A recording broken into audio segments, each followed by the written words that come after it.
Hey, friends, welcome back. I am Dr. D. I am the servant that the Lord has entrusted with Psych and Spirit Ministries. I'm also the owner of Come Alive Coaching and Transformative Services. So, before we jump in, can we take care of all the YouTube stuff? So, the liking, the sharing, the subscribing, the bell clicking, all that good stuff. Again, it's not for the numbers, it helps the algorithm. So, the more you interact with the video, the more that YouTube will push this word out to our brothers and sisters who need it. So thanks so much in advance. All right, so I'm not going to take up too much time with that. I want to jump right in to the word for today. So you may have noticed, been off YouTube for just a little while. And that is because I like to make sure I'm always checking in with God. I'm always taking time.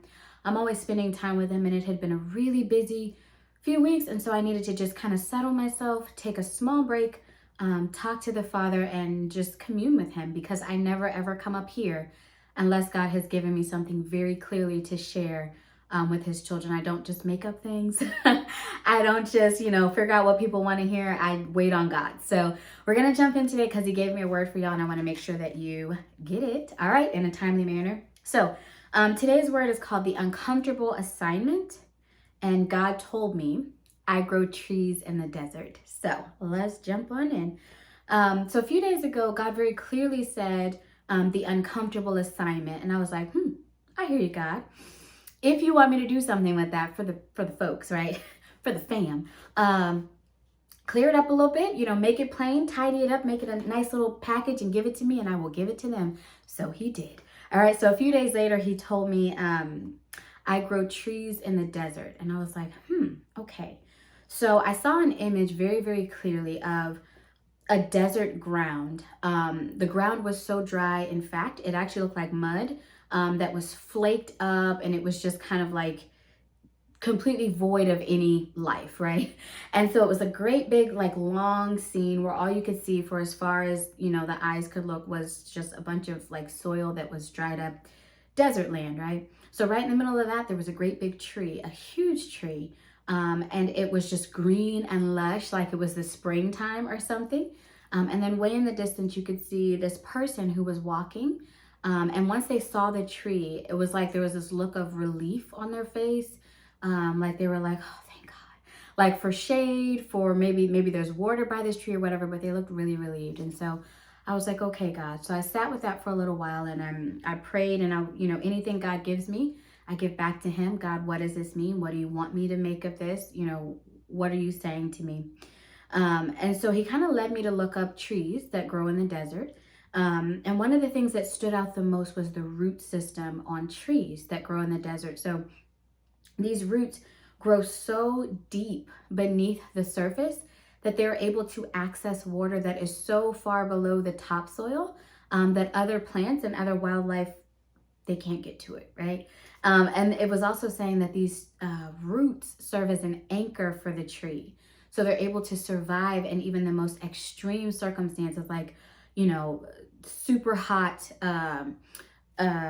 conditions and like no water for weeks and all this kind of stuff. And these trees can survive because of the root system. So I was like, okay, God, I'm hearing you with my spiritual ears. I kind of know where this is going. But again, what specifically do you want me to tell your children?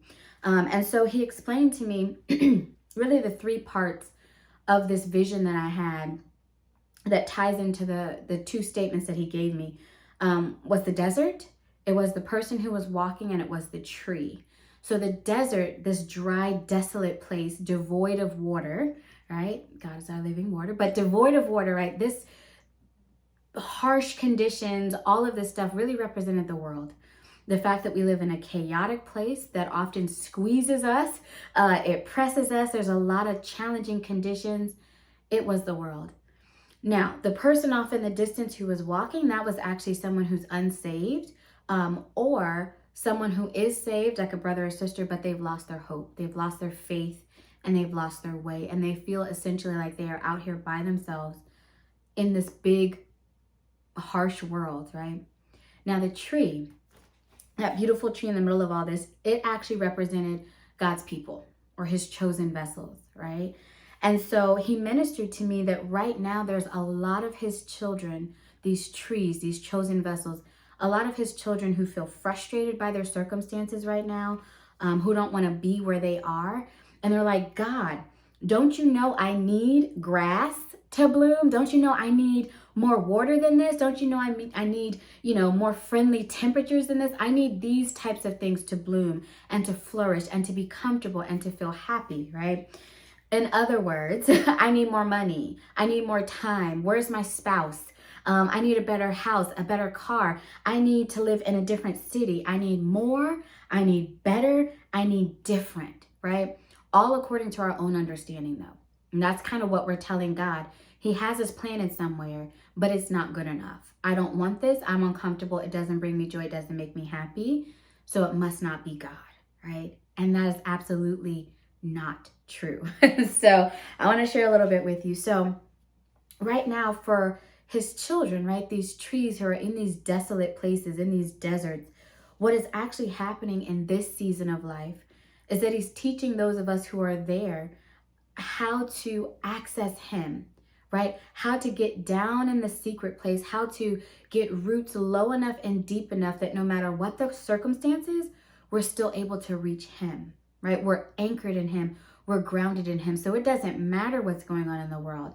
If there's chaos, if I don't have the car, if I don't have the job, if I don't have the money, no matter what the chaotic conditions are, that doesn't matter because I'm anchored in him, right? And he's trying to teach us that. He's trying to teach us to bloom where we are planted, to stand firm in the midst of those trials, right? Just like that tree that was thriving.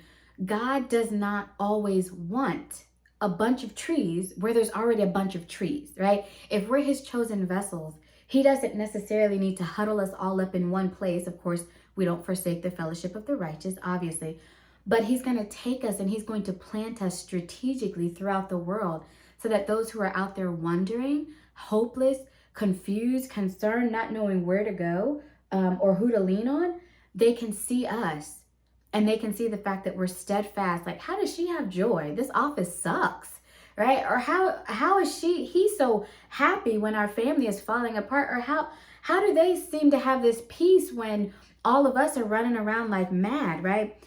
That is what your tree-ness in the middle of that desert represents for those folks.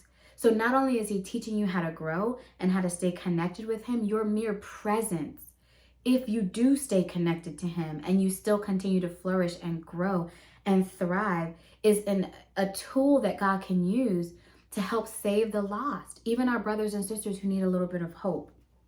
So you might say, I get that, whatever. What's the assignment, right? What is this uncomfortable assignment and when will it be over, right? No. So the assignment for those of us who are those trees in the middle of the desert place, right? This is an uncomfortable assignment, but this is what God showed me. So what is the assignment in this place? The first is to learn how, again, to tap into God in the harshest of circumstances. God can uproot you at any time and put you with a bunch of trees. He can put you in a lush valley or a lush, mountaintop. He can put you over here with grass and water and all this. He can do that at any time he wants to. So don't worry about that. He's got you. He's a good father, right? But he wants to teach you how to stay anchored in him no matter what the circumstances. He's teaching you how to stand strong so that you can actually be a beacon of hope for those you don't even know are watching you. You don't even know that they're seeing you. And you might never know the impact that you had, right? They are like, how is she so peaceful? How is he so calm?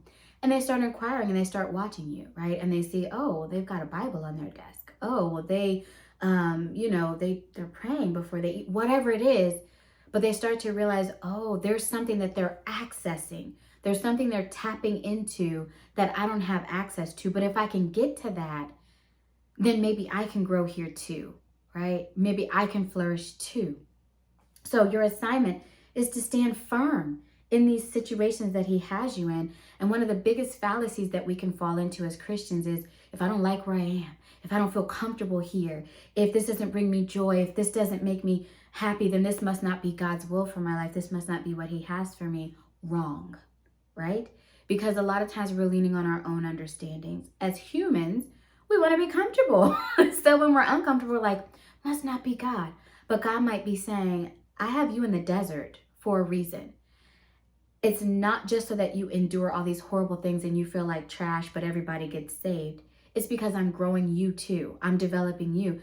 So with this one move of having you in the desert, I'm doing several things all at once, right? And so that's part of the assignment. He is not a bad father, so he has not forsaken you. He has not forgotten about you, right? No matter how harsh, how stagnant, how barren it seems, remember, he has not forgotten you. He isn't forsaking you. He is saving them, right? He's growing you. The assignment is uncomfortable, but don't worry. God grows trees in the desert, okay? So I pray this blesses you. Stand firm. I'm right there with you. I know what it feels like. I'm not telling you what I think. I'm telling you what I know. This is somebody's word. So take it to God. Talk to him about it. See if this is something that he is telling you, right? Because he might be moving some of you. That's none of my business. I come here and say what he told me to say. Now you take this thing and you take it back to him and you see if that's your word, right, in this season. So I pray it blesses you. I love you all. Always remember, you've got this because God's got you. And I will talk to you all next time.